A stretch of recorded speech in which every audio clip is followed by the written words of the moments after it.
আজ দুপুরে খুব ভালোই বৃষ্টি হলো। গ্রীষ্মের দাবদাহের হাত থেকে গাছগুলো খুব সুন্দরভাবে রক্ষা পেয়েছে এবং তাদের সতেজতা ফিরে পেয়েছে। কারণ এই জ্যৈষ্ঠের দাবদাহে ছাদে গাছ রাখা খুবই কষ্টকর ব্যাপার। যাই হোক, কদিন ধরে ওয়েদারটা অল্প বিস্তর ঠান্ডা গরম চলছিলই, তা আজকের দুপুরে বৃষ্টিতে খুবই সুন্দরভাবে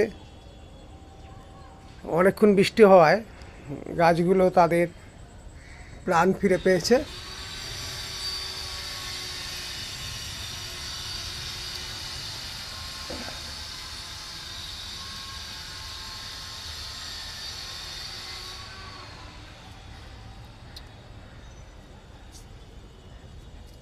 বিশেষ করে গোলাপ গাছগুলো তো রোদ্দুরে একেবারেই বাঁচানো খুবই কষ্টকর ব্যাপার।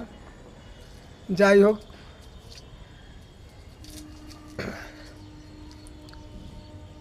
বৃষ্টির ফলে অনেক উপকার হয়েছে আজকে।